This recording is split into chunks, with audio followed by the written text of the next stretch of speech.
महाराष्ट्र में त्रिभाषा फॉर्मूले को लेकर सियासत गर्मा गई है। हाल ही में राज्य सरकार द्वारा मराठी और अंग्रेजी माध्यम के स्कूलों में पहली से 5वीं कक्षा तक हिंदी को तीसरी भाषा के रूप में अनिवार्य किए जाने के आदेश ने विपक्षी दलों को मुखर कर दिया है।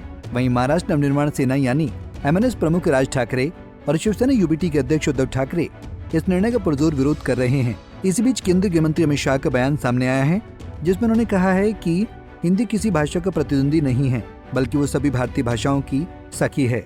उन्होंने जोर देकर कहा कि भाषा केवल संवाद का माध्यम नहीं बल्कि राष्ट्र की आत्मा है। ऐसे में शाह के इस बयान से सियासी तापमान कम होने के बजाय और अधिक चढ़ गया है। वहीं महाराष्ट्र में उठे इस भाषा विवाद पर अब उद्धव और ठाकरे ब्रदर्स भी एक मोर्चे पर डटकर साथ नजर आ रहे हैं, जहां दोनों ने 5 जुलाई को मिलकर सरकार के त्रिभाषा फॉर्मूले के विरोध में प्रदर्शन करने की बात कही है। ऐसे में क्या है पूरा मामला और कैसे महाराष्ट्र में भाषा पर बिगड़ी राज्य की सियासत, उसके बारे में आपको विस्तार से बताते हैं। दरअसल राज्य सरकार के आदेश के मुताबिक पहली से 5वीं कक्षा तक मराठी और अंग्रेजी के साथ हिंदी को तीसरी भाषा के रूप में पढ़ाना अनिवार्य किया जाएगा। सरकार का दावा है कि इससे छात्रों को राष्ट्रीय स्तर पर संवाद करने और प्रतियोगी परीक्षाओं में भाग लेने में मदद मिलेगी। हालांकि विपक्षी राजनीतिक पार्टियां सरकार के इस फैसले का विरोध कर रही हैं। विरोधियों का कहना है कि ये कदम हिंदी थोपने की एक सुनियोजित कोशिश है। वहीं राज ठाकरे, जिनकी राजनीतिक पहचान मराठी अस्मिता की रक्षा से जुड़ी रही है, इस मुद्दे को मराठी भाषियों की भावना से जोड़कर देख रहे हैं। उन्होंने इस त्रिभाषा नीति के खिलाफ 5 जुलाई को गिरगांव चौपाटी से विरोध मार्च निकालने का ऐलान किया है, जिसमें कोई राजनीतिक झंडा या बैनर नहीं होगा। उनका स्पष्ट कहना है कि आंदोलन भाषाई अस्मिता की लड़ाई है, न कि किसी पार्टी की राजनीति। वहीं उद्धव ठाकरे ने इसे भाषाई आपातकाल करार देते हुए मराठी जनता से एकजुट होने की अपील की है। उनका कहना है कि बीजेपी राज्य में हिंदी थोपकर लोगों को भाषाई आधार पर बांटना चाहती है। वहीं इस बीच गृहमंत्री अमित शाह का हिंदी भाषा पर दिया गया बयान सुर्खियों में बना हुआ है। शाह ने हिंदी भाषा को केंद्र में और सभी राज्यों में आधिकारिक कार्यों में हिंदी भाषा के प्रयोग पर महत्व देते हुए कहा कि हिंदी किसी भाषा की शत्रु नहीं हो सकती। हमें किसी भी विदेशी भाषा का विरोध नहीं करना चाहिए, लेकिन हमें अपनी भाषा पर गर्व करना चाहिए। हमने भारतीय भाषा अनुभाग उसकी स्थापना की, क्योंकि मैं मन से मानता हूं कि हिंदी किसी भी भारतीय भाषा की विरोधी हो नहीं सकती। हिंदी सभी भारतीय भाषाओं की सखी है और हिंदी और भारतीय भाषा मिलकर ही हमारे आत्मगौरव का उत्थान का जो एक कार्यक्रम है भाषा के माध्यम से, उसको अंतिम लक्ष्य तक ले जा सकते हैं।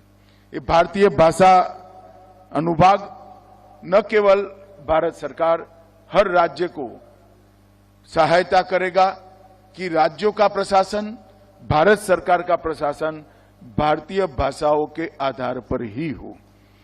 तत्काल अनुवाद की सुविधा वाले कई सारे सॉफ्टवेयर बन रहे हैं।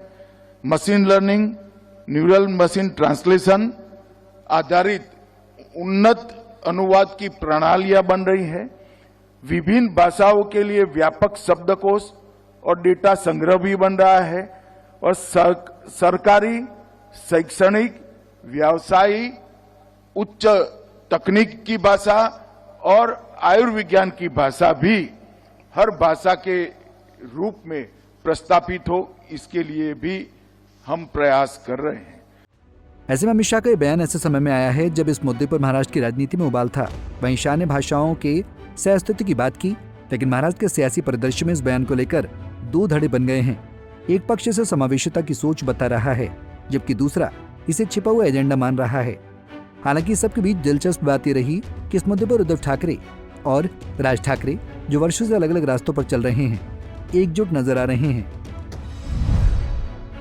दोनों ने मराठी अस्मिता को आधार बनाकर आंदोलन छेड़ दिया है। जानकार मानते हैं कि दोनों नेताओं को इस बहाने एक बार फिर मराठी वोट बैंक को साधने का मौका मिल गया है। बीते चुनाव में एमएनएस पूरी तरह से साफ हो गई थी और शिवसेना यूबीटी भी लोकसभा के मुकाबले विधानसभा चुनाव में पिछड़ गई थी। ऐसे में हिंदी बनाम मराठी का मुद्दा दोनों के लिए राजनीतिक जीवन रेखा साबित हो सकता है। ऐसे में महाराष्ट्र में हिंदी को तीसरी भाषा बनाने के फैसले ने राज्य की राजनीति में नया मोड़ ला दिया है। वहीं मराठी अस्मिता को लेकर उठी ये बहस कहीं न कहीं ये भी दर्शाती है कि भारत जैसे बहुभाषी देश में भाषा का सवाल केवल लिपि या व्याकरण का नहीं है, बल्कि पहचान, सम्मान और अधिकार से गहराई से जुड़ा हुआ है।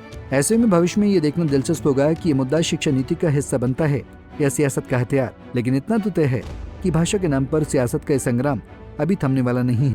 Bureau report, Punjab Kesari TV. हमसे जुड़े रहने के लिए हमारे YouTube चैनल को सब्सक्राइब करें और नई वीडियो की नोटिफिकेशन के लिए बेल आइकॉन को दबाएं।